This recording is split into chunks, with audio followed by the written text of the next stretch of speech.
আসসালামু আলাইকুম। আপনারা স্ক্রিনে যে গাছটি দেখতে পাচ্ছেন এটা হচ্ছে প্রেমনা মাইক্রোফিলা।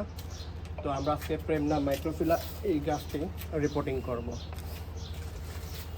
প্রেমনা বছরে একবার রিপোর্টিং করতে হয়, কারণ এটা হচ্ছে রুট বাউন্ড হয়ে যায়। অনেক সময় বছরে দুইবারও রিপোর্টিং করতে হয়। তো রিপোর্টিং করার জন্য আমরা হচ্ছে বনসাই সয়েল ইউজ করে থাকি।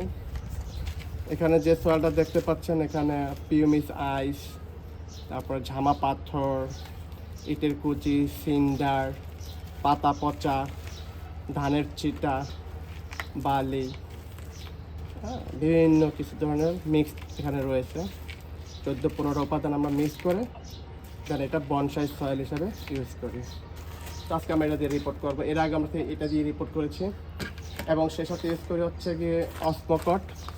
এটা হচ্ছে থাইল্যান্ড থেকে আনা একটা ফ্লোরিলিস ফার্টিলাইজার। তো এই অসমকটটা একবার ইউজ করলে 4 মাস পর্যন্ত টবে কোনো খাবার দিতে হয় না। অর্থাৎ এটা যদি আমি প্রতি ইঞ্চ হিসাব করে এই টবে 8 থেকে 10 পিস দিয়ে দিই তাহলে 4 মাস পর্যন্ত সেটা খাবার সাপ্লাই করবে। এটা হচ্ছে ফ্লোরিলিস ফার্টিলাইজার বা অসমকট। এটা একটা প্লান্ট ফুড, গাছের খাবার, খুবই ভালো। চলুন আমরা এটাকে ওপেন করি, দেখি কী অবস্থা ভিতরে। যেহেতু আমরা গাছকে একটা লক করে দিই সবসময়, যেখানে একটা লক ইউজ করি, লকটা খুলে নিই।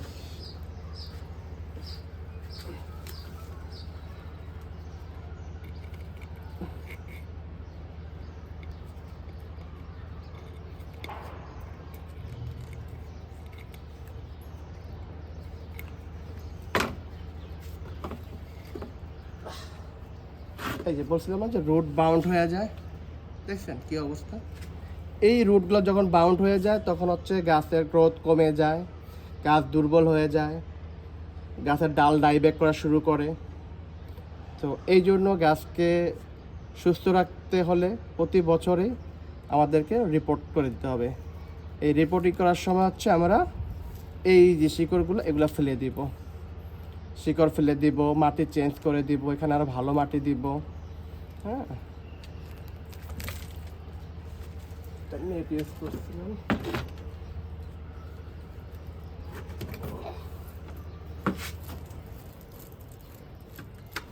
আমরা হচ্ছে মাদার মাটি রেখে বাকিগুলো ফেলে দিব। ওখানে এই যে রুট বাউন্ড হয়ে গেছে, প্রচুর রুট বাড়ছে।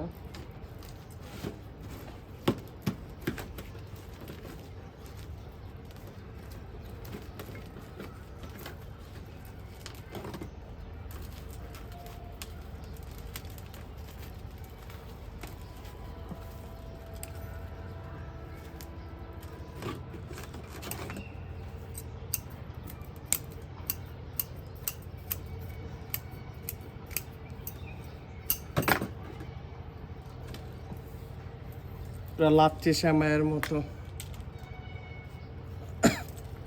এই রুট যখন এভাবে বাউন্ড হয়ে যায় তখন গাছের জন্য এটা খুবই ক্ষতিকর। হ্যাঁ, আমরা জানি রুট বাউন্ড হয়ে গেলে গাছের ডাল ডাইব্যাক করা শুরু করে, গাছ অসুস্থ হয়ে পড়ে, গাছের গ্রোথ স্লো হয়ে যায়। তো গাছকে সুস্থ সবল রাখতে আমরা নিয়মিত রিপোর্টিং করে দেব এবং প্রতি বছরে একবার রিপোর্ট করব।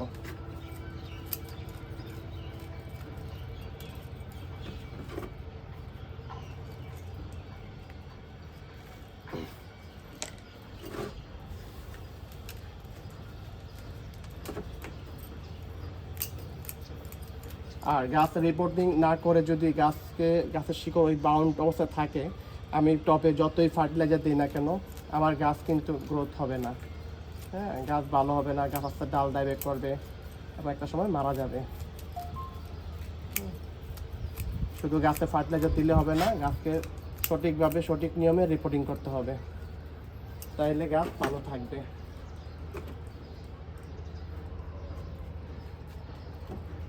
ব্যাস, মোটামুটি আমাদের হয়ে গেছে। তারপর আমরা একটু ফালাই দিই।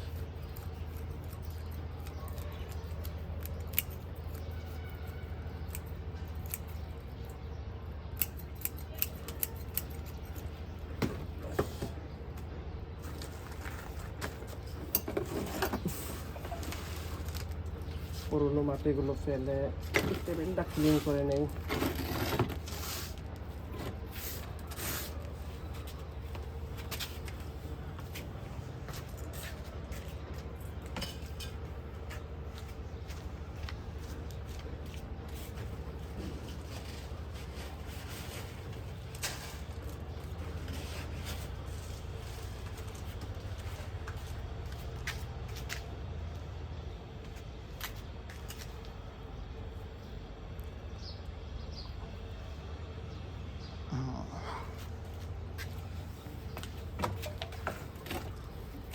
গাছটা আমরা কি সিরামিক পটে দিব।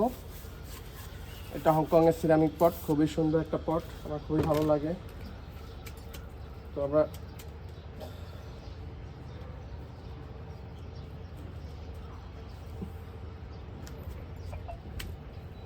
পানি নিষ্কাশন ব্যবস্থার জন্য আমরা এখানে নেট দিয়ে দিব, নেট দিয়ে দিব। এবং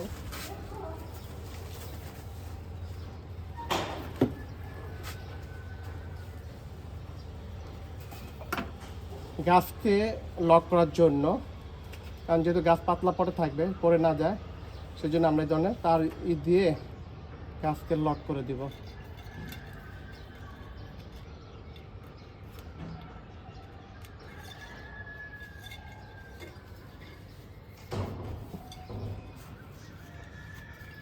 সাধারণত গাছ লক করার জন্য টবের ভিতরে যেন ফুটা থাকে, তো আমরা ফুটা ইউজ করব লক করার জন্য।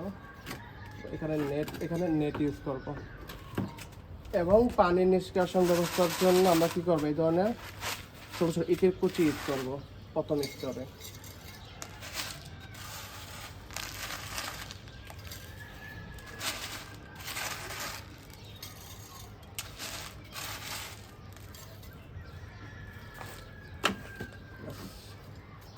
কুচি দিয়ে দিলাম, তাহলে কি হবে, পানিটা খুব সহজে বের হয়ে যাবে।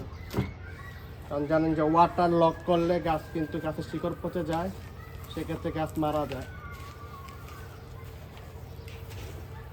এখন আমাদের বানানো বনসাই সয়েলটা আমরা দিয়ে দেব।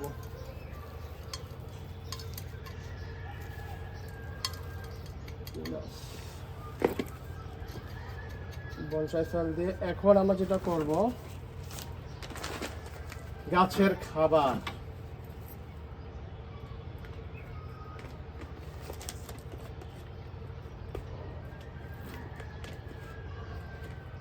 দেখেন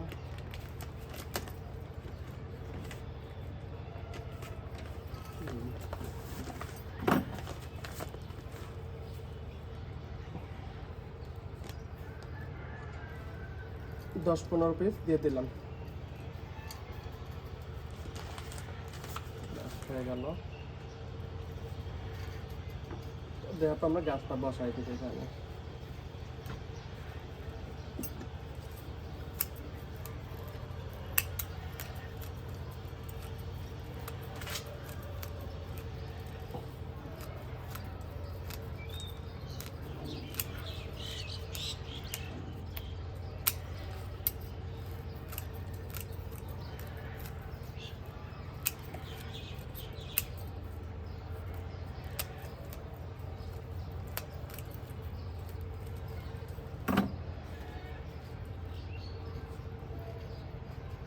আমরা গাছটাকে পটের সেন্টার থেকে একটু পিছনে বসাবো, আর দেখতে ভালো লাগবে।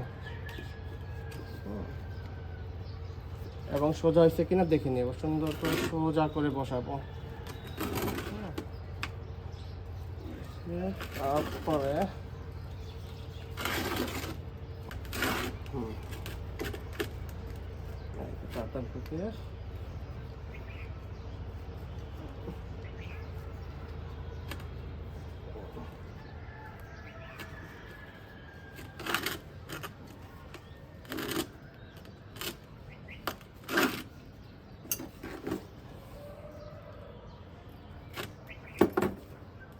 বেঁধে দিলাম।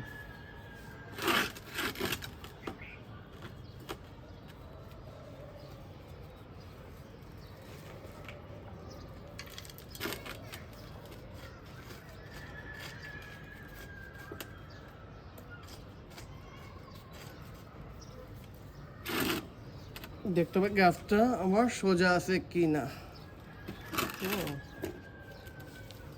সোজা নিচে একটু দিয়ে সোজা করে নিব, গাছটা সোজা করে বসিয়ে যখন আমরা বনসাই গাছ বসাবো ঠিক সেন্টার থেকে একটু পিছনে বসাবো।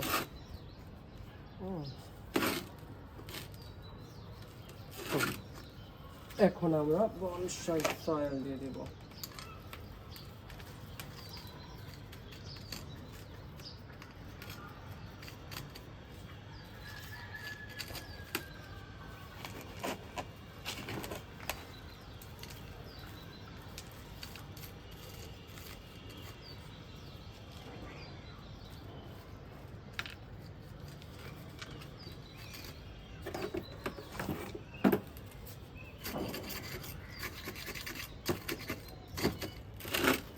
যাতে ভিতরে কোনো ফাঁক না থাকে, হ্যাঁ, পকেট না থাকে।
এবার চেপে চেপে দিব যাতে কোনো ফাঁকা না থাকে, এবং পটের থেকে অতিরিক্ত যা থাকবে ফেলে দিব।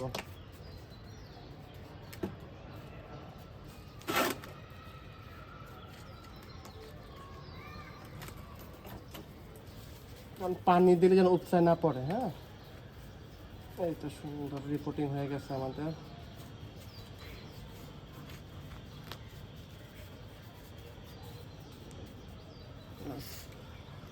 রিপোর্টিং হয়ে গেল। এখন এটাকে আমরা ঝর্ণার মতো করে পানি দিব।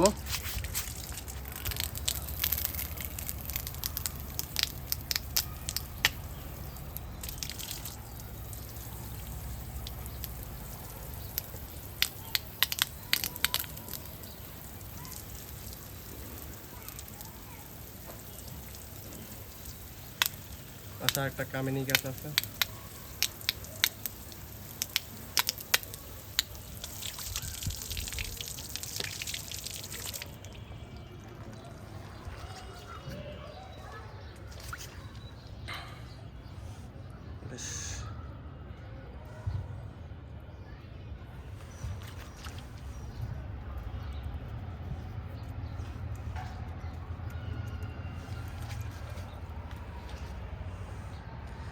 এখন গাছটা যেহেতু আমরা রিপোর্টিং করছি, ছাদের এক কোণায় রেখে দিব 7-8 দিন একটু ছায়ার ভিতরে। তারপর 8-10 দিন পরে গাছটাকে আমি ঠিক আমার এই যে এখানে প্লেস করে দিব, সেখানে আমার অনেকগুলো বনসাই আছে। ওকে, সবাইকে ধন্যবাদ। আসসালামু আলাইকুম।